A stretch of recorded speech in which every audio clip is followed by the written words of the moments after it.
Devaya Vasudeva.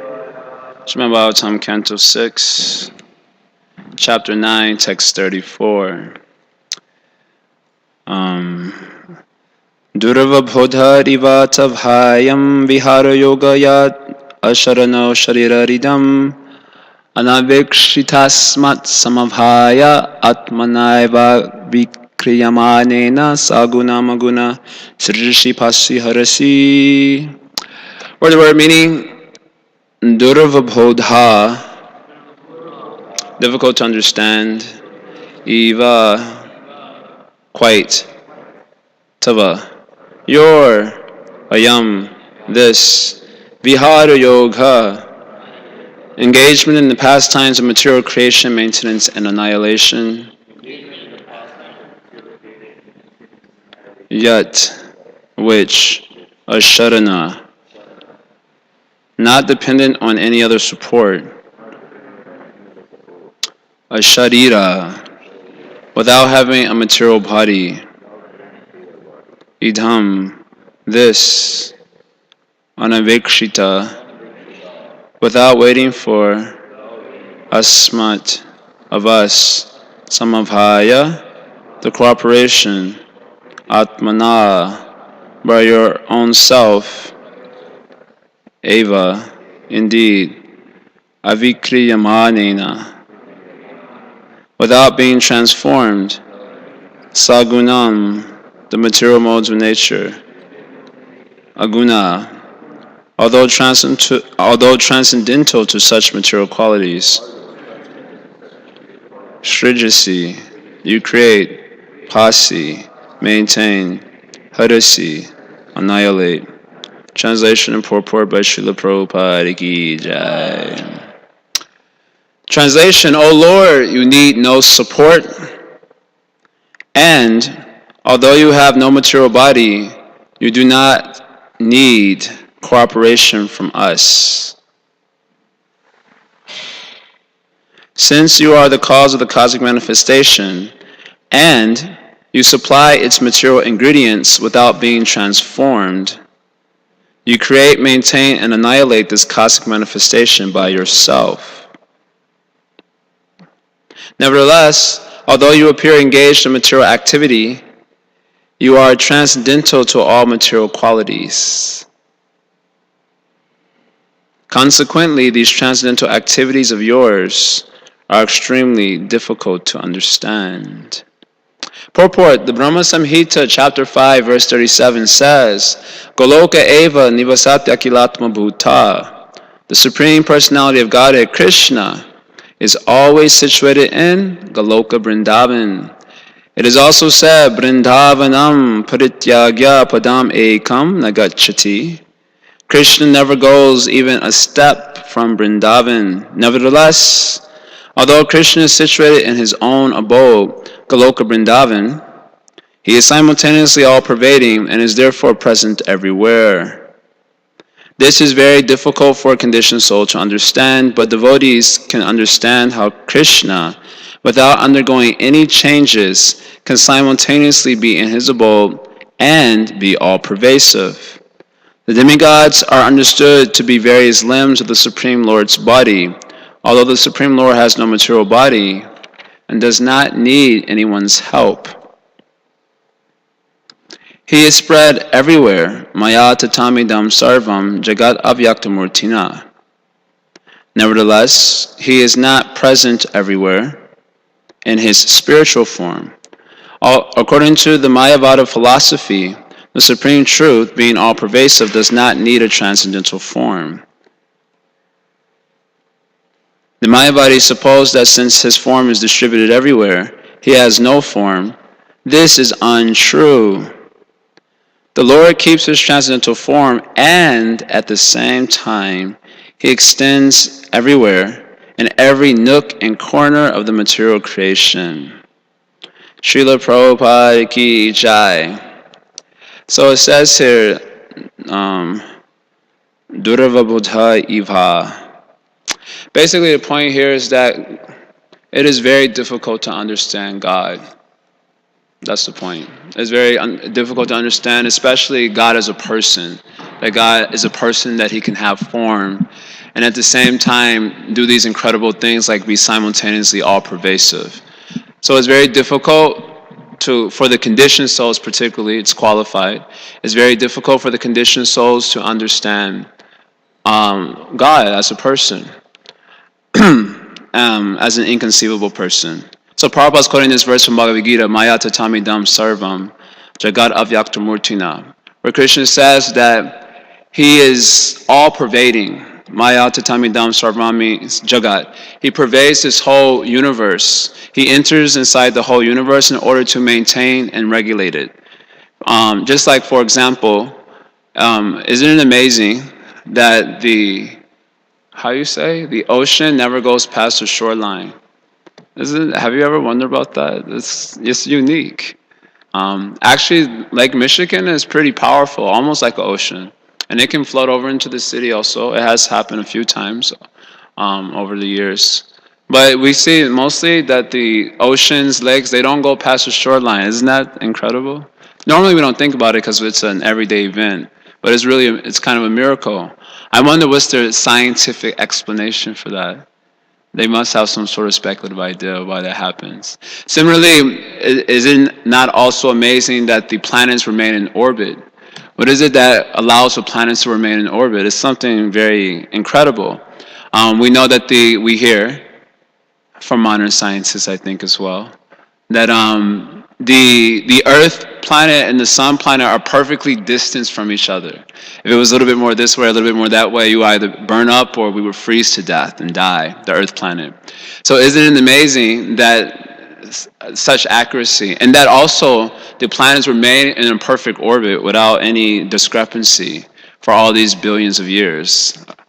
So in this way, for theists, we accept God has entered into the whole Jagat in order to maintain and regulate it. Otherwise, there would be complete chaos. But I cannot see that with my eyes. Yes, Krishna says, Avyakta Murtina, my Murti is beyond material sense perception. So you would not be able to see how this is taking place. So the living entities, our method of gaining knowledge in the material world is through the material mind and senses. So if there's something that transcends the material mind and senses, then the tendency is to just reject it, or to say it's make-believe, to criticize it.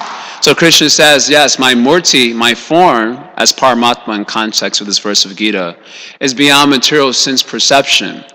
Although it is actually I who has entered into the universe, pervading it in order to maintain and regulate it. So because we cannot see that, we try to come up with an explanation in terms of mechanism. Okay, what are the mechanics of the universe? And then try to, by such an explanation in terms of mechanism, say that there is no agent behind it all. Just like when you see a watch or a phone, there's two ways in which you can explain it. One way of explaining it is in terms of mechanism, how the mechanics of the phone is actually working. But just because you give an explanation in terms of mechanism, it doesn't mean that there is no God behind it, or in this case, a creator behind the phone, right? There's an agent who also caused the mechanism to be. So then so everything in this world has an explanation in terms of mechanism and an explanation in terms of agency. Now, when it comes to mundane objects such as a phone, it's easy to accept this idea that there is an explanation in terms of mechanism and agency. But when it comes to a transcendental entity like God, who's beyond material sense perception, people find it difficult to accept that there can also be an agent behind it. So for everything in this world, all created objects in this world, we will take that there was an agent behind these things. It didn't happen by chance. But when you spread the same point to a grand idea or a cosmic platform, no, there was no agent. And then they try to, although their mechanistic explanations of the cosmos and so on leaves much to be explained. There's many things that are not clear. But they are hopeful that eventually we'll be able to come to some understanding with the advancement of our technology and so on. Someone's going to come up with a cool theory in the future. We're pretty sure of it. And that will explain everything. Whereas a theistic mindset just accepts that, no, there's an agent behind this also. An agent who's not an ordinary agent like us in the material world, but he's a transcendental agent. But due to Krishna's being avyakta murtina, beyond the senses' ability to grasp, it is very hard for conditioned souls to understand how that could be the case. How is it that there's a personality ultimately behind the mechanisms of this material world, such as the river, the oceans not going past riverbank, or the planet staying in orbit? I don't see any agent. So then Krishna says, Mastani sarvabhutani nachaham te shravastita. That Mastani sarvabhutani, that I am, all living entities are in me. That's how it's translated. All living entities are in me, but I am not in them. Understand? All living, Mastani sarva, literally Mastani means I'm the support. So all living entities are dependent upon me. I am not dependent upon them, or anything for that matter. So this is being mentioned here also, Sharana. A Sharana means God requires no support. He requires no support. But everything requires His support. This is also hard to understand, because everything in this world does require support. If you want to create anything, you need support of so many elements. Right? You need, suppose examples given by the acharyas, if you want to make a pot, then you need a potter's will, isn't it? You can't just create a pot out of, I guess you could try to do that. But first of all, you need clay, right? That is required. You need some earth. So earth is required. Then you need a chair to sit down on so you can nicely make the pot. And then you need usually a potter's will. You require support of so many elements in order to create a pot. But here God requires no support of anything. And actually all the things that He requires is actually in Him. So He requires no support. This is very difficult to understand. In other words, if God has to create something, He has to create something with the assistance of so many other aspects, so many other elements. But the demigod is saying, no, you require no support. This is bewildering. This is very difficult to understand. So Mastani Sarvabhutani, all living entities are depending on the Supreme Lord. He is not depending on anyone.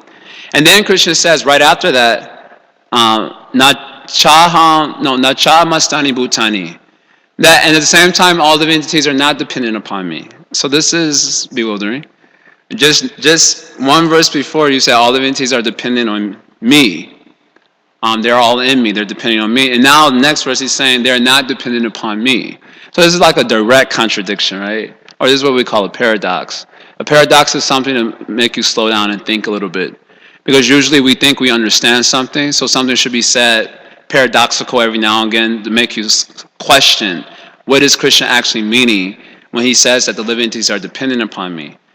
So then Srila Prabhupada gives the example of Atlas in his purport to this verse, Nacha Mastani Bhutani. Atlas from Greek mythology. You know, Atlas is the one who has to hold up the earth planet. And he's like struggling really hard, you know, trying to carry up the earth planets. Got like huge muscles, but you can imagine holding up the earth would be tough, you know, even if you had big muscles. So this is the image of, I guess he was a Greek god or something. And so Prabhupada said, God is not like that, like Atlas having to struggle to hold up the universe. So everything is not dependent on God like the earth was depending on Atlas. Or it is not depending on God like like water depends on a clay pot. He's not supporting the earth like that directly and struggling to support it. Because obviously to manage a whole universe would be tough, right? To maintain a whole universe, we can imagine, is quite difficult. To maintain this body is quite difficult. So many devotees getting sick this week, isn't it? Sick, isn't it? Just to maintain the body is so difficult. To maintain the brahmachari hallway, very difficult. To keep all the things nice. To maintain is very difficult. Big building like this is very difficult to maintain. If there was no Jachindriya, if there was no Dayita Prabhu, who knows where the temple would be, what condition it would be. It's very difficult to maintain. And yet, so God is maintaining the universe. Oh, that must be quite challenging, you know, a big cosmos like that. How is he maintaining a big cosmos like that? No, there is no difficulty at all. So Krishna says, Nacha Mastani Bhutani, they're not depending on me like that. You know, who's crazy? They're not depending on me like that. Pashame Yogamashvaram, just behold my mystic opulence. So he says this because it appears that he's just made a contradiction. Everything is depending on him. At the same time, everything is not depending on him. Pashame Yogam Aishwaram. He said, behold my mystic opulence. The acharyas explained that the word yoga means The word yoga means that by which something very difficult is accomplished. Yoga is that by which something very difficult is accomplished. So Yoga Aishwaram in this verse refers to Krishna's transcendental form. Also mentioned here Asharira. Asharira means he doesn't have a material body or transcendental body. A transcendental body that is having achintya shakti, inconceivable potencies. This is the meaning of Pashime Yogam, Yogam Aishwaram. It refers to Krishna's Swarup containing inconceivable shaktis. Understand? Inconceivable potencies. So Bhuta Brahma Cha Bhuta Sto. So although I am supporting the support of everything in this universe, I do not directly maintain that. Why? Mama Bhuta, Mamatma Bhuta Bhavana, Mama Atma Bhuta Bhavana. Because by my mind, I'm able to maintain everything. Prabhupada says by God's will. In other words, Krishna has one Shakti. His Swarup has inconceivable Shakti. So one of those inconceivable Shakti is called the Satya Sankalpata Shakti. The Satya Sankalpata Shakti means the potency by which everything Krishna desires becomes immediately true. That's what it means to be God. That's nice, right? Like this morning, I was wanting a little cheesecake. I went to Manoj. You know how to make a little cheesecake thing? I have a friend. Today is his birthday, so I was thinking of making a little cake. So I went to Manoj. You know how to make a cheesecake? Well, you know, I got this. Okay, you don't know what to do. We'll get the recipe from Imanshu, you know. Even I can bake. I'll figure it out myself. But if Krishna wants a cheesecake, boom, right there. The cheesecake is there. He doesn't depend on anything or anyone in order for the cheesecake to manifest. That's called Satya Sankalpata Shakti. The Shakti by which anything Krishna desires immediately becomes true. It becomes immediately Satya, true, or real. So that's nice. Just like when Krishna, in the pastime with Mother Jasoda, trying to bind Krishna, why couldn't Mother Jasoda initially bind Krishna? Because his Satya Sankalpata Shakti was not allowing. Krishna didn't want to be bound at that time. And so she wasn't able to bind him. Immediately, whatever Krishna desires, it immediately becomes true. So similarly, Krishna says, Mama Atma Bhuta Bhavana, by my Satya Sankalpata Shakti, by my will, everything is taking place. So I want the world to go on nicely, it goes on nicely. That would be a manager's best, dream, isn't it? He just desires everything to go on nicely, and it goes on nicely, no struggle, right? That would be awesome, wouldn't it? You could just sit back in your room with your legs propped up, and someone comes with some issues, and you just desire that it be fixed, and it's fixed. That would be fantastic. We're not God. Understand? This is a proof we're not God. Even when we try to fix the issue, it becomes worse and more difficult. So in this way, Krishna is describing in the Bhagavad Gita, it's very difficult to understand all of this. Because we don't see such living entities in this world. Immediately, whatever they desire becomes true. If that were true, no one would suffer, right? Who here wants to suffer? How many people here are suffering on a daily basis? Adhyatmika klesha, adhibhautika klesha. Isn't it? You're suffering, body and mind, every day, body and mind. Mind especially. And then I have to come and I find them. What's wrong with you? I'm bewildered. Mind suffering, causing so much misery, isn't it? So if you were in control of we're not even in control of our own minds, isn't it? You're not even able to control that. So Krishna is such an entity that whatever he desires, it immediately comes true. So by his desire, by his will, immediately elements are manifested for maintaining the material, for creating the material universe. He's called this the material cause. The material cause means every object in this world has an efficient cause and a material cause. An efficient cause refers to an agent that brings the thing into being. So this table had an efficient cause, someone who brought the table into being. And then this table has a material cause. The material cause means the elements in which this table is composed of. I don't know what this table is, plastic or something? Is it a plastic table or? I don't know what type. Plywood? Composite? Sawdust, okay. I think that's what we call plywood also, right? Is it called plywood as well? Sawdust, okay. So sawdust. So the material cause of this table is sawdust. The efficient cause is whoever brought it to being. So God is called as he's the efficient cause and the material cause. Now that God is the efficient cause makes sense for any theist or for persons who even study theism but don't believe in God. Okay, God people believe God is a material cause. But in Vedanta philosophy, we say God is also for any person, theists or persons who are studying theism but are atheists, it's easy to accept God as an efficient cause, a being who brings other things into being, right? The supreme being who brings other things into being. But it's hard for them to conceive that how God is simultaneously the material cause as well. He's the materials on which everything is actually composed. That's inconceivable. That's Vedanta philosophy. Therefore, we say also that everything is actually God. God is also a person in Goloka Vrindavan who never leaves Vrindavan, as Prabhupada is pointing out here. At the same time, God is everything. He's simultaneously everything. He's pervading everything.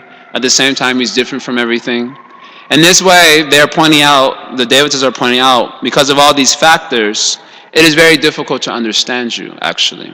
The point here is that, and Prabhupada brings it out in the purport, that it is very difficult for persons who are not devotees to understand. The idea here is that it is not impossible to understand Krishna, but you have to understand them by the right means. It is not possible to understand God by the means in which we are accustomed to understanding things in this world. The means in which we're accustomed to understanding things in this world is by our senses, by our mind, and by the practically unlimited experiences that are saved up in our mind as samskaras. So we base our understanding of reality based on a combination of the information we're receiving with our senses right now, and then all these unlimited samskaras that are playing in our mind and causing a lot of bewilderment. That is our basis for which we try to understand reality and make sense of it. So if you're trying to use that method to understand a supreme being who existed before everything existed, then you'll fail. That's not the method in which you can understand. So for those who find themselves attached to such a methodology for understanding existence, then yes, God becomes very difficult to understand. So then what is the method by which he could be understood? In short, God as a person can be understood by the method of bhakti, which begins with, of course, transcendental faith, and then the application of the process of yoga, by which you can begin to transcend the mind and senses and gain direct access to transcendental reality through the transcendental potency or power of devotion to God. So the reason we hear about the opulences of God in this way is to inspire that sort of approach towards God. God is like this, he is like that. Wow, this is quite inconceivable. Yes, therefore you have to take this approach. That's the purpose of this. This is called Aishwarya again, knowledge of Krishna's or God's opulences. And as Krishna speaks of in chapter 10 of Bhagavad Gita, the reason for discussing the Aishwarya Gyan of the Lord is to inspire devotion. That yes, the methodology in which I have to take to understand has to be this one, because we're dealing with a transcendental object here, namely the Supreme Lord. And therefore we hear that the Supreme Lord is like this, he's like that. In other words, it's like an implicit way of telling us that you will not be able to understand God by your intellect, so don't even try it. That's not the methodology to understand. That doesn't mean intelligence is involved in the practice of bhakti, but that's a supportive adjunct at best. But the main thing is the practices of devotion. So Krishna, in Bhagavad Gita, he mentions aham sarvasya prabhavo, mantasarvam pravartate, that he is the source of everything material and spiritual is coming from him. Iti matva, the wise who have understood this. So who are the wise persons who have understood this? The wise persons who have understood this are those persons who have heard from other wise persons, transcendentalists, who have given them the Sambandha Gyan, the sort of theoretical conceptual orientation of Krishna consciousness, and most importantly, and perhaps more importantly, the process by which one can actualize the realization of that theoretical knowledge and gain Krishna. So iti matva, the wise have understood this by hearing from other wise persons. Bhajante mam, they worship me. Buddha, they are intelligent. Bhava samanvita, they develop bhava. And by that bhava, they can actually come to understand everything about me directly. Pratyaksha avagamam, like that. So these are some points that I can gather here. This is a short purport, but I did the best I could. Are there any questions? Yeah. Hare Krishna. I'm a little confused. I'm trying, there's this whole discussion in Chaitanya Charitamrita where Lord Chaitanya tells Prakashananda Saraswati that we must take the literal meaning of the verses and, you Mayavadis, you interpret them in your own way, and that's not good. We must take literal explanation. So I'm not like, it's not like I'm questioning the way you explained it because it makes sense. I mean, like the way you explained it. I'm just trying to connect it to like, and because I'm not so smart, maybe you can help me out. So it's chapter 9, verse 4 and 5. And Krishna says, by me in my unmanifested form, this entire universe is pervaded. So that makes sense. All beings are in me, but I am not in them. So when he says, I am not in them, that's a specific reference to his personal form. No, this discussion from Bhagavad Gita chapter 9, verse 4 to verse 10 of the same chapter is Krishna speaking about his Paramatma form in context. He's speaking about his form as Paramatma because Paramatma is the source of the material cosmos. Krishna, in his Swayam Rup Krishna, the original form of Godhead, as we phrase it, is not the source of the material cosmos. Paramatma is the source of the material cosmos. Paramatma refers to Mahavishnu, Garbhodakshaya Vishnu, and Shirodakshaya Vishnu. Antaryami, also referred to as the indwelling soul of the universe. So Godhead, or the Absolute Truth, has three features. Brahman feature is an attributeless feature of the Godhead. Paramatma is the immanent feature of Godhead. Immanent means in the universe. And then Bhagavan, who's completely transcendental to the cosmos, having nothing whatsoever to do with it as such, in a direct sort of way. So in context, those verses of Bhagavad Gita is speaking about the form of Paramatma. So that makes sense then, because he's saying that because as the Paramatma, everything is within him. But then when he says I am not in them, but that seems contradictory because Paramatma is in every living entity, isn't it? And not in them. So that's the point. That was my explanation. The whole class. The Supreme Lord is difficult to understand for this reason. He is in them and simultaneously not in them. Or what it means there in context, he's saying that all beings are in me. That means they require his support for their existence. This is the description of our Acharya. But he doesn't require their support for. And simultaneously, they are not depending on him in the way that water is depending on this cup right now in order to exist. It's not like that direct. It's not like that. So Krishna is saying, when you hear that they are dependent on me, you should not think like this, like water contained in the cup. Right now, the water in this cup is depending on this cup for its existence in this particular form and shape and so on. So God is saying, don't think it's like that. It's not like a direct sort of dependence as such. By my Shakti, I'm maintaining everything. Mama Atma Bhuta Bhavana. By my mind, I'm maintaining everything. So I just have to, and that was my explanation. All I have to do is say, I want the world to go on nicely, and it goes on nicely. He doesn't have to say it even. He just thinks it, and everything just goes on quite nicely. It's his Satya Sankalpa Shakti. So that's the explanation given by Srila Prabhupada and our acharyas. So then in the next verse when he says, and yet everything that is created does not rest in me, that's the explanation of the water in the cup. Yes. So then when he says, although I'm the maintainer of all living entities and although I'm everywhere, still myself is the very source of creation. You quoted Mama Atma Bhuta, so that means that he's maintaining everyone with their mind. Yeah, Mama Atma refers to his mind. So Prabhupada's translating it as myself, but it can also refer to his mind. Well, yeah, it translates, but Prabhupada in the purport talks about it as his will. By my will, I'm maintaining. So you read Prabhupada's purport. Okay. He says, by my will. And so the will refers to his Satya Sankalpa Shakti there. Thank you so much. It really clears it up a lot. Luke, Prabhu.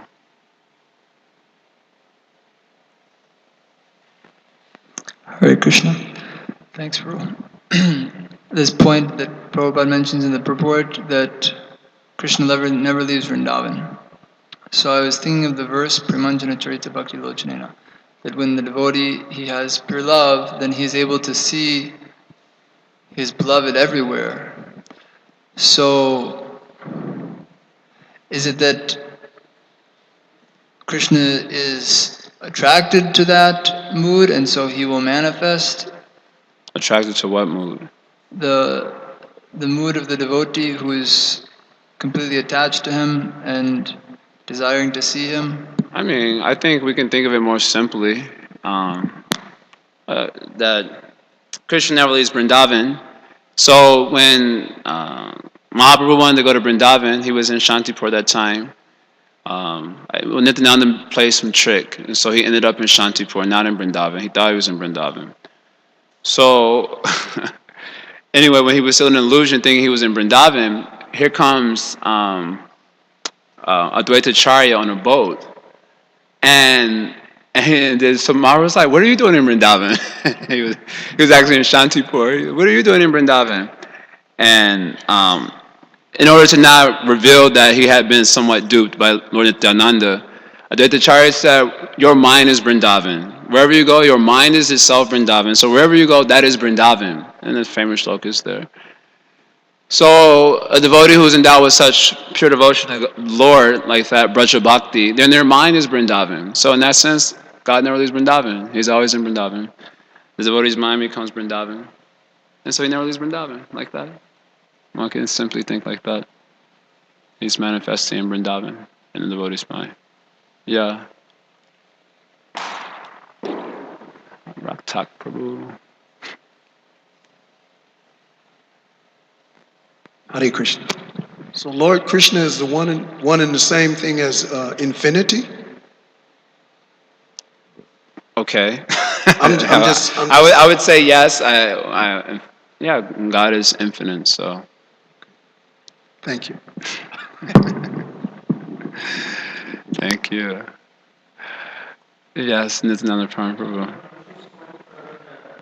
I am not in them. So Paramatma is definitely dwelling in the heart, and he's also present within every atom, as we heard yesterday. But not in them means that he's not embodied the way we are embodied. When we are within this body, we are constrained by the body and the mind and body combination. We identify with the body in a particular way and it constrains us. Although Paramatma is in the heart of the living entity, he's not constrained by that particular body or form, material form. So he's there or not there.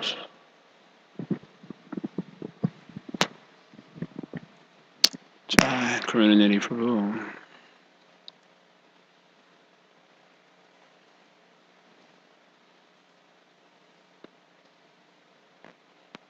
Hare Krishna. I remember in Bhagavad Gita there is a verse, and Prabhupada has explained that how that means Krishna is, that verse is stating, I am in them and they are not in me. It's like that. In the purport, Srila Prabhupada gave a nice example that like a sun is there in the sky, and is pervading, means everywhere it is present. Although, like another example he gave, king is there, king is ruling over, that means he is there, but his rule means his presence is felt everywhere because of his power, like that. Although he is not there, individually he is not there at every part of the citizens, like that. But his rules and his power is felt by the citizens that he is here. So similarly, that means that how he is, explaining that Krishna, he is not. I'm not in them, and they are not in me, like that. Yeah. The example Krishna also gives us of akash, or ether, space. Space is simultaneously pervading everything, and it's also inside every individual thing. Even this kartal, space is inside of it. At the same time, it pervades everything. Without space, you couldn't do anything. So space is supporting all of existence. At the same time, space is very detached from what's going on within it. It's not connected to it. So it's simultaneously support for everything and simultaneously not connected to anything as such. In the same way, the Supreme Lord is Paramatma. He's the support for everything, but he's not connected to anything in a very direct sort of way. One of the verses that's quoted, I think, comes in 9:10. It's just like one contacts the lotus flower. One can smell the lotus by one's smelling power, but you don't have to actually put the flower on your nose. Of course, here we kind of do, but sometimes at least. But generally, when you have like a real flower, like a fragrant one, then you contact it by the smelling power. There's not direct contact. In the same way, the Paramatma is contacting the world, not in a very direct sort of way, like you put the flower in the nose, but by through his shaktis, through his potencies. And this way, Krishna is giving that example as well. That was a good example, also the one. Prabhupada doesn't use that one in that purport, but he does use it in chapter 2, actually, I remember. So it's nice. Yeah, there's space inside the cartels also. Is it? If you break down matter, you'll find, yeah. He's saying when you, I guess according to modern physics, if you break down the cartels into the smallest whatever, then all you'll find is space when you break it down further and further and further. Okay. I didn't study physics, so I take Krishna's word for it. The point is that everything in this world requires space for its existence. So I just gave the idea of a cartel because it looks like dense. So it looks like space is around it but not in it, but actually space is in it also. So everything requires space for its existence. So in the same way, all entities in this world require the Supreme Lord for their existence. Simultaneously, he has nothing to do with them in a direct sort of way. In the same way that space has nothing to do with us in a direct sort of way. It's very unconcerned about what we're doing. Now, to say space is unconcerned with what we're doing is not extraordinary because it's unconscious. But to say God is unconcerned is extraordinary because he is conscious. And he's the source of everything, and yet he's not invested in it like a person who creates something will be very invested in his creation. So this is an extraordinary quality of God, his renunciation quality of Bhagavan, or even Paramatma feature. He's not invested in his creation the way that we get invested in something we create. Sure. The space in the spiritual world is spiritual, and the space in the material world is material. No, it's actually a verse like that in the Chaitanya Charitamrita, chapter 5, Adi Lila, which speaks about Balaram as the source of all spiritual existence and material existence as well. So there's a verse in that chapter which says that the earth, the air, the fire, the water in the spiritual world is chinmaya, it's spiritual. And everything in the material world is material. So that's the difference. Okay, any other question? Okay, Michael. You're saying ether is just space? Yeah, ether is space. Same. Acharya Nishtha. He was asking, is ether just space? Yes, ether is space. I was wondering if you could talk about the role of humility in the difficulty of realizing God, because of all this purports are saying how difficult it is to realize. So what's the role of humility, and what are the obstacles that one encounters trying to develop humility? Well, and if you want to think about it in a very practical way, and there's also a more lofty way, which I also appreciate, which I will share. But in a very practical way, in order to hear, you need to be humble. You need to be a little detached from your own way of thinking about things in order to hear anything whatsoever.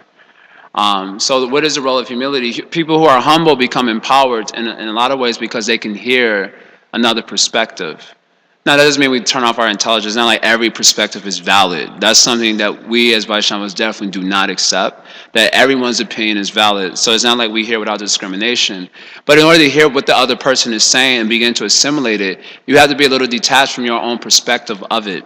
And so in that sense, humility, amanitvam, is mentioned as in Prabhupada comments that it's the first quality for entering to spiritual life.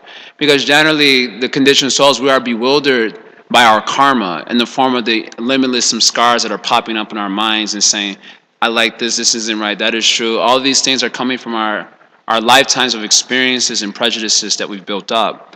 And so normally we're very attached to that, naturally, because we've been with the subtle body for like almost forever. So we've really invested a lot into the subtle body. And so when someone comes along with another idea, that karma doesn't usually allow us to appreciate what they're saying if they contradict our own set of prejudices. And therefore, humility becomes the first quality for entering to understanding really any topic, but especially spiritual topics. So that's required for him. And Krishna says in the Bhagavad Gita, simply by hearing you can understand me in full, free from doubt. So obviously that means that hearing requires some humility. We've often heard the 434 Bhagavad Gita connected to the process of hearing.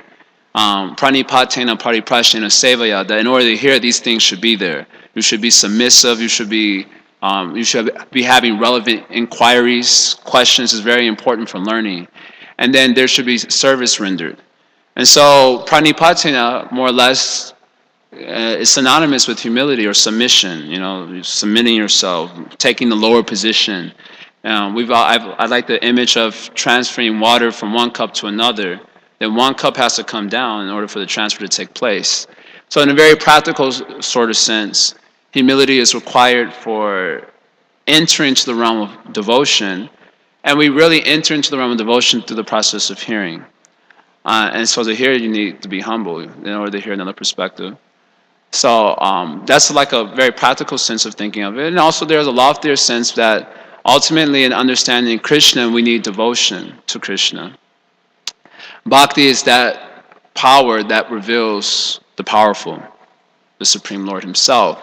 And so I was just reading yesterday, I was making some notes, assembling some notes for Maharaj's presentation. So I was looking at the Bhakti Sandarbha, and it was mentioning how the Bhakti potency, that when it enters into the heart of a devotee, then the humility of that, it combines with the humility of that devotee. And when Bhakti combines with the humility of that devotee, it has the power to melt the Lord's heart. So Bhakti is, of course, a potency coming from the Supreme Lord himself. That's why we say love of Godhead. It comes from God. It's of him. And yet, when that power enters inside the heart of the devotee, Jiva Goswami is writing that it combines with the devotee's humility.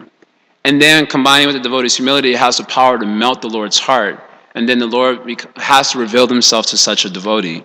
And therefore, this connection between humility and love of God is very much described by our Acharya. Sanatana Goswami, I've often mentioned, has a small little section in chapter 5 of the second part of Brihad Bhagavatamrita, saying that humility and prema have a cause and effect relationship. So the more humble you are, the more love is able to soar. And the more love soars, the more one becomes deeply humble. So they have like this proportionate cause and effect sort of relationship there. And you'll see, I've often mentioned this as well, in the Chaitanya Charitamrita, the last chapter, Acharya Leela, Sri Shastakam prayers, then you'll see that when Mahaprabhu was moving from verse to verse in his descriptions to Ramananda Roy and Swarup Damodar Goswami, there will always be a verse that says how his humility increased before he moves to the next expression of the Shishashtakam. So in that way, you can see that by an increase of humility, he was expressing deeper levels of love. So unless and until one becomes deeply humble, then love has no ground to actually grow. That's kind of the idea that's being expressed in so many different ways by our acharyas. Unless one is deeply humble, there can be no question of love of God. Or say it the other way, those who have deep love of God, they're extremely humble. And the gopis were giving us the example of this, highest example of this, Dainya. Then you said, what are the obstacles to humility? The obstacles to humility is simply put our identification with the material body. And then the anarthas that come up from such identification, such as the weakness of heart. The weakness of heart is one category of anartha that afflicts the conditioned souls. And it consists of being attached to objects not related to Krishna. Anyone here attached to objects not related to Krishna? Okay. Then envy. Anyone here ever felt envy? Does that ever take place? Enviousness. Fault finding and duplicity. Actually, envy and fault finding are mentioned together by Bhaktivinoda Thakur. They kind of feed off each other. Because I'm envious, I have to find fault. Right? Because I'm envious of someone, I have to bring them down. So in order to bring them down, I have to find fault with them. So he mentions envy and fault finding together. And then duplicity is another weakness of heart. And then pratishta, pride. Weakness of heart means I know I shouldn't do something, but I do it anyway. And I know I should do something and I don't do it anyway. This is weakness of heart like that. So this comes from our deep attachment to our bodies. We're very deeply attached to the body and all the prejudices that are coming up in the body. And therefore, due to that attachment to the body, that creates a great obstacle to our cultivating humility, our surrender to the Lord, because we're very attached to the body, particularly the subtle body and all the emotions, and we're so attached to that, we're so invested in that it blocks our ability to come close to Krishna. You've often heard me in the recent days mentioned when Krishna says in the Gita, Mam tu Veda Nakashtana, that me no one knows. It's very rare that anyone knows me. And then the question is, why is it so rare that anyone knows you, Krishna? Then he says, Icha dvesha samutena dvanda mohena bharata. Because from the very beginning of their birth, conditioned souls are bewildered by desire and hate. They're so invested in this desire and hate. And where is that desire and hate coming from? From their previous lifetimes of prejudices of desire and hate. And so they're so invested into that although they could know me just by hearing, they could easily come to understand me and approach me, they don't do it. They can't. It's almost like as if they can't do it because they're too much invested into the bewilderment of duality in the form of desire and hate manifesting in their subtle bodies. So they're absorbed in that. Therefore, they don't know me. It's very rare that anyone knows me. So there was a very beautiful verse in the Bhagavatam, Canto 3, Chapter 5, Verse 3. I just saw it yesterday. I haven't got it to memory, but it was mentioning that how the devotees of the Supreme Lord, they are, Prabhupada uses the word, I think, philanthropists, the greatest philanthropists of this world, because they are I don't remember the Sanskrit, I don't remember the exact language here, it's going to be a little off, but they are showing mercy to living entities who are bewildered by their karma. And because of that bewilderment, they are adharmashila. Adharmashila means they're involved in so many irreligious activities. And what is an irreligious activity, according to our acharyas?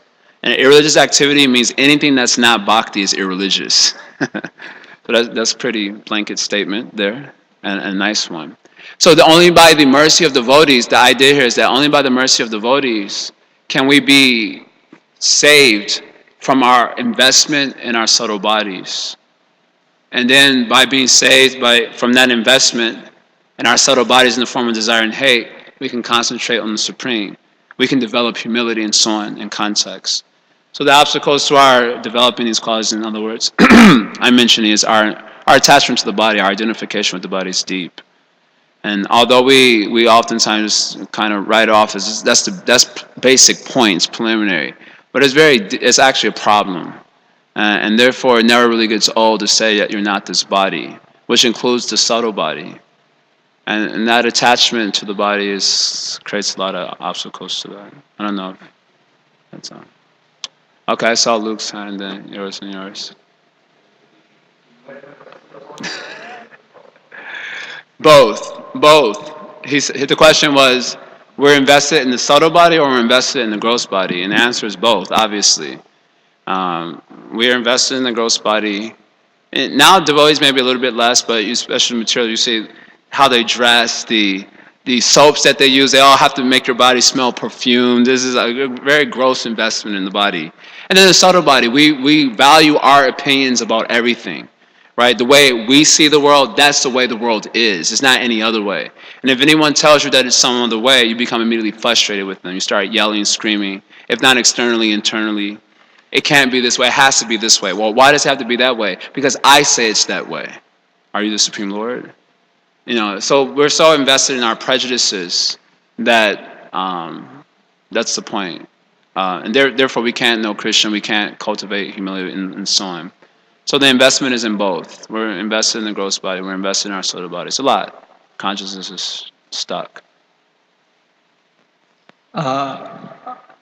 Humility, I was wondering, would it be fair to say it's a spiritual quality or like potency that we cannot cultivate? But no, that's not true, because humility is an anga of Sharanagati. Sharanagati is required for entering to the house of bhakti. So the bhakti, bhakti is a spiritual potency. Bhakti is Satchidanandamaya. Just as Krishna is Satchidanandamaya, bhakti is also Satchidanandamaya. So in other words, it's completely spiritual. But in order to enter into the realm of bhakti, you have to cultivate Sharanagati. That Sharanagati, of course, is connected to the house of bhakti, but it's the doorway into its entry. And one of the angas of that Sharanagati is humility. So it is something that can be cultivated. It's not something that, but in terms of the blossoming of prema, yes, there has to be investment of bhakti, shakti. This is the loftier aspect I was talking about earlier.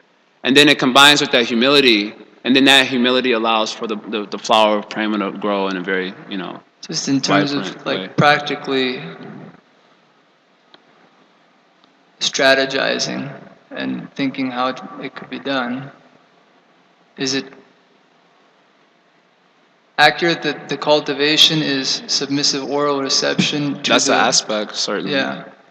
So it seems even in that case, the cultivation is more submitting to the sadhu sangha and hearing and chanting and receiving from the bona fide sadhu the mercy, the empowerment. So it's a cultivation in a sense, but it seems to me that the cultivation is simply submitting to the sadhu and allowing, creating the space like that we're a receptacle for that mercy. Is that? Yeah, I mean, definitely that's an aspect. But then after receiving something from a sadhu, then you start lording over everyone. Look at what I know. Ha ha ha! You don't know this. I'm more smart than you. I'm more brilliant than you. Just like, for example, one of the taboo topics, usually taboo. It shouldn't be taboo, but usually taboo topics in this kind of Raganuga Bhakti. And it is, for some reasons, I think it's warranted that it's somewhat of a taboo topic, because when devotees start hearing about Raganuga Bhakti, which is essential to hear about, by the way, at least that's my understanding of Krishna consciousness. It is an important aspect to understand and hear about. But I've also observed when devotees start hearing about that, they usually become really puffed up. Because they see all these other devotees, they don't know what's the real thing, the real bhakti is Raganuga, and they start to get in that mood. So they receive something from a sadhu, and now they got really puffed up because of it. And now it's working against their humility. So in a lot of ways, it is warranted that don't put pearls before swine. Unless you see people are going to, and therefore, even like Krishna is saying in the Gita, don't tell this knowledge to these types of people. They're not austere. They don't have bhakti. They're not, they're not devoted to the Supreme Lord. They're not free from envy. Don't tell these persons this knowledge. Why? Because what they're going to do with it, they're going to make a mess. So similarly, in a lot of ways, it's warranted to kind of, and therefore the spiritual masters, traditionally, they would see, there was a period, this is called tapa in the Panchasamskara process, they would see the disciple and see, what is it I'm going to speak to him? They would observe him. Also, the disciple gets a chance to observe the guru and see what I will speak to him. That's really, nowadays we have the internet and we can just hear what we want. And although that can be helpful and useful, in some ways it can also be problematic, because it's not exactly the submissive process that would be there ordinarily when it wasn't that facility. When that facility wasn't there, you had to actually go to a guru who actually had the knowledge, and he would speak to you what he wanted to speak to you. You couldn't force him. Then you were forced to take a humble position. But nowadays, I don't need anyone. I'll just go to the internet. I'll hear whoever I want to hear. Okay, I like this topic, I like that topic. I'll throw this one out, like that. Yeah, books are there. So those are genuine problems. So receiving is one thing. That's an aspect of humility. But after receiving, what are you going to do with that? That's also an aspect. Now, how does that turn into action?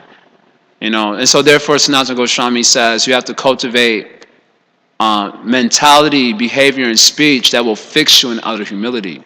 So I've been mentioning this, and avoid anything that goes against that cultivation. Sanatana Goswami is saying it's a good advice to all of us. And then you asked the other time, well, how do you know? And then it's like, you got to be honest. We know what type of speech is going to kind of move us towards, just like for another example, Srila Bhaktisiddhanta, he's one of my favorite writers. But Srila Bhaktisiddhanta writes in a very heavy manner, generally, because of his profound Krishna consciousness.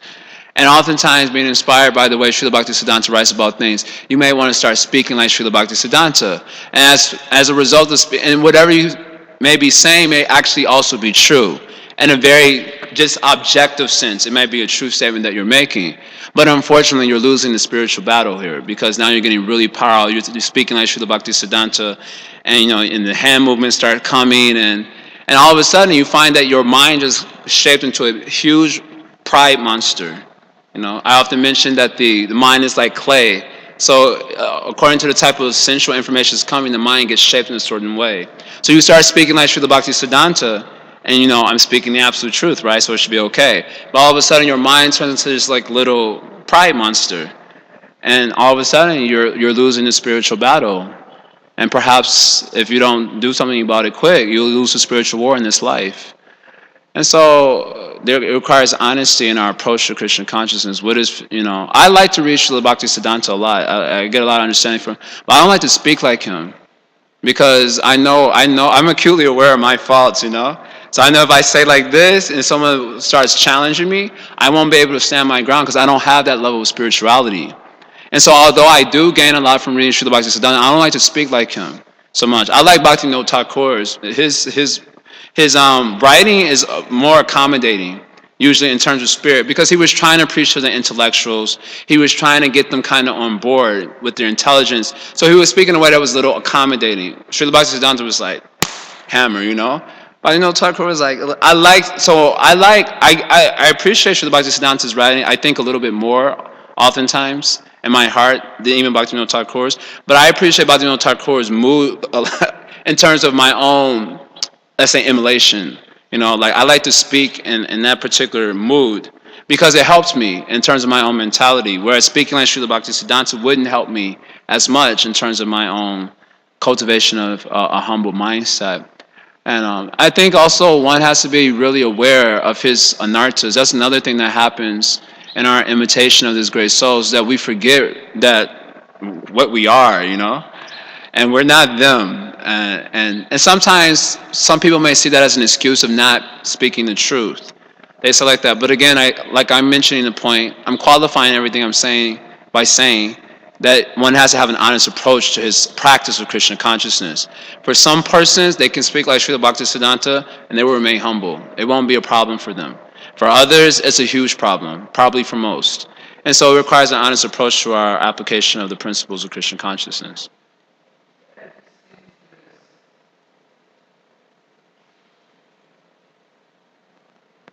Speaking from personal experience, it seems like there's a lot of trial and error involved. Perhaps. I don't know if it has to be so much error, though. I know 1 trial, 2 trials, 3 trials, you should get the point. It's not like it has to be.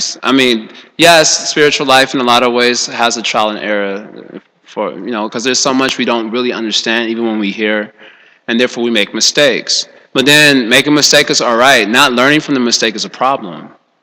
I make mistakes repeatedly on a daily basis. There are many mistakes, but if we don't learn from the mistake, then that's what we call foolishness. To make a mistake is not foolish. To not learn from a mistake and repeatedly do it, that is foolish. So how much error do you need? Trial 1, 2 times, 3 times, finally you still don't get the point, then that becomes problematic. Yeah. Maybe the last question is already 28.